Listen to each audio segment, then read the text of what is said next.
जय हिंद साथियों। मैं आम आदमी पार्टी का एक छोटा सा कार्यकर्ता, होमगार्ड,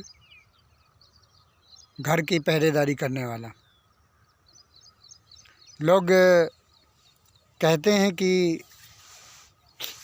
कानून कानून की बातें करते रहते हैं देश के अंदर, लेकिन कानून को तोड़ता कौन है? कानून को तोड़ने वाला सिर्फ़ और सिर्फ बड़ा वर्ग, बड़ा ऑफिसर और नेता लोग हैं। यही लोग कानून को तोड़ते हैं। और जेलों में कौन ठूसा जाता है? सिर्फ गरीब आदमी, आम जनता, ईमानदार आदमी को ठूस देते हैं जेलों के अंदर। देश में ढेर सारे लंबे समय से तमाम सारे भ्रष्टाचार के केस लगते हैं, तमाम सारे लोगों को ऊपर इल्ज़ाम लगते हैं कि इन्होंने इतने करोड़ रुपए और इतना भ्रष्टाचार किया और इतने गलत काम किए। लेकिन हकीकत क्या है आज देश की? हकीकत ये है कि एक आध कोई धोखे से कोई अगर जेल में होगा तो होगा, नहीं सारे लोग सारी ज़िंदगी बाहर रह के अपना जीवन गुजार देते हैं। ये किस तरह की व्यवस्था है? किस तरह का सरकारें हैं? किस तरह के ये लोग अपनी बातें करते हैं कि हम बहुत अच्छे हैं, हम बहुत अच्छे हैं। यानी कि अपने आदमी को बचा लेना और दूसरे के आदमियों को जेल में ठूस देना, यही प्रक्रिया केवल रह गई है कि हम अच्छे हैं। देश को समझना पड़ेगा, देश की जनता को जागरूक होना पड़ेगा कि ये एक आदमी को, एक गरीब आदमी को आईएएस की परीक्षा में पास करा के उसका फ़ोटो खिंचवाते हैं और उसको हाईलाइट करके पेपर और मीडिया और टीवी के माध्यम से पूरे देश में डाल देते कि हाँ, एक छोटा इंसान भी देखो कितना बड़ा ऑफिसर बन गया।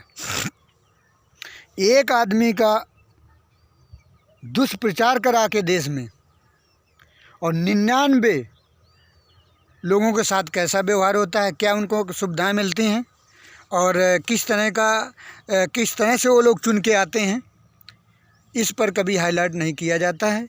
यही चीज़ को जनता को जागरूक होने की आवश्यकता है कि ये लोग कोई भी नियम बनाएंगे उसका इतना हाईलाइट प्रचार कर देते हैं कि ऐसा महसूस हो जनता को कि हाँ, वास्तव में अब बहुत अच्छे लोग आ गए हैं और हम अच्छे हैं। लेकिन हकीकत क्या है, समझने की आवश्यकता है कि जब इसकी जांचें होंगी तब मालूम पड़ेगा कि वास्तव में हकीकत क्या थी और क्या ये लोग बोलते थे। अब जांचों के माध्यम से जनता को कैसे मालूम पड़े? कारण उसका ये है कि सारी जांच एजेंसियां सरकार के पास बैठी रहती हैं, तो उसकी जांच कौन कराएगा? स्वच्छ जांच कैसे होगी? तो मैं हमेशा कहता हूं कि सुरक्षा विभाग की एजेंसी, जांच एजेंसियों को छोड़कर देश की सारी जांच एजेंसियों को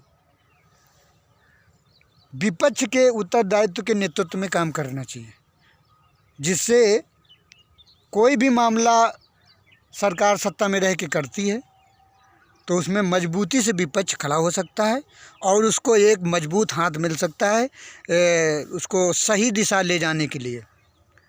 यही सारी कोई भी मामला होता है, बड़ा कोई भी जघन्य अपराध हो जाए, मामला हो जाए, उसको ये कह देते हैं हमने जांच के लिए भेज दिया है।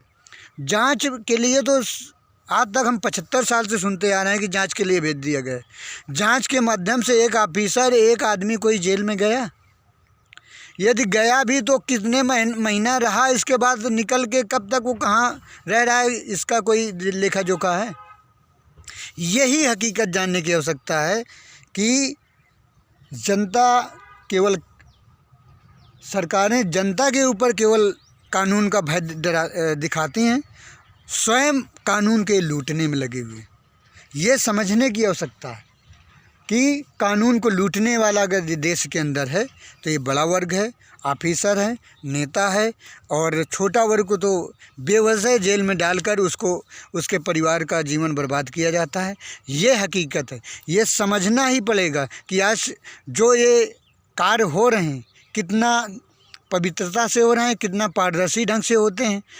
जनता को स्वयं जागरूक होकर समझना पड़ेगा और देखना पड़ेगा। कोई गांव का विकास हो रहा है, ग्राम प्रधान से लेके बड़े सांसद, विधायक और मंत्री तक जो कार्य कर रहे हैं उसको आप स्वयं अपनी नज़रों से देखो कैसा हो रहा है। जब ऐसा हो रहा है तो फिर इनके लच्छेदार भाषणों पे बहक क्यों जाते हो? फिर इनके मीठे मीठे प्रवचनों में कैसे जाते हो? ये तो वही हो गया कि लोग दूसरे को प्रवचन देते हैं और स्वयं अपना कमाई में लगने लगते हैं। इतना भी इन ऑफिसरों और पार्टियों की बात न माने कि स्वयं तो भ्रष्टाचार में जुड़े हुए हैं और जनता को हरिचंद बनाना चाहते हैं। ये समझने की आवश्यकता है।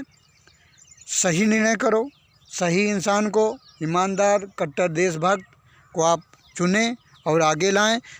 जब धीरे धीरे कुछ % अच्छे लोगों का संसद भवन में और विधानसभा भवन में कुछ अच्छे लोगों का जब लोग पहुंचेंगे तो धीरे धीरे बदलाव की कड़ी में देश में बदलाव आएगा।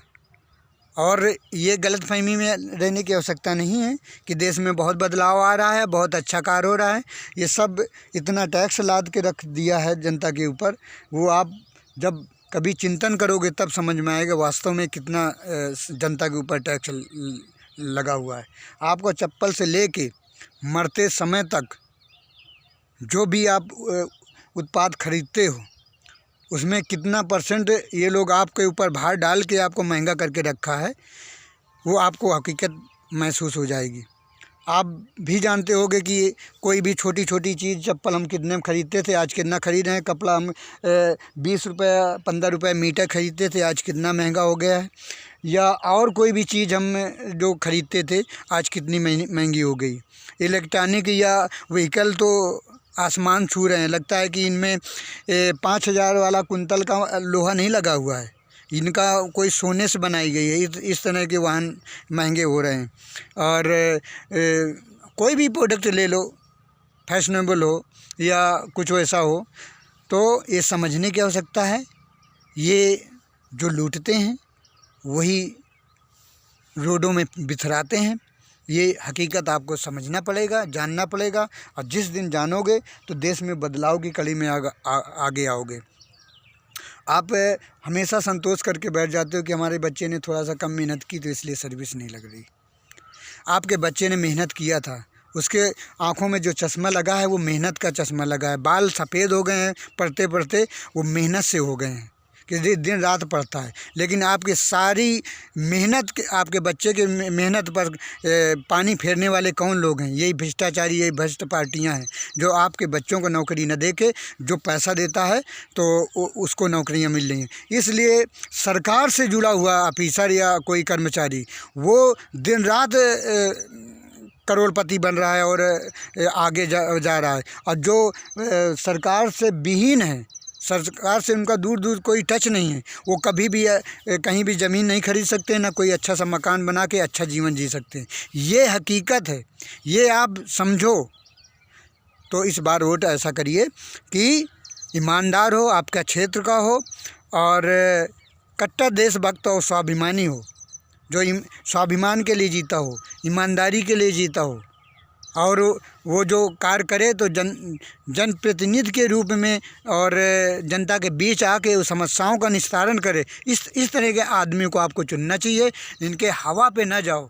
आज तक 75 साल से कहीं न कहीं आपकी कमी रही है जो आप हवा में जाते रहो कि इनकी हवा चल रही है, फलाने का वोट बहुत आगे जा रहा है, वो कट्टर आदमी है, वो उसको डिफीट खिलाएगा और वो जीत जाएगा।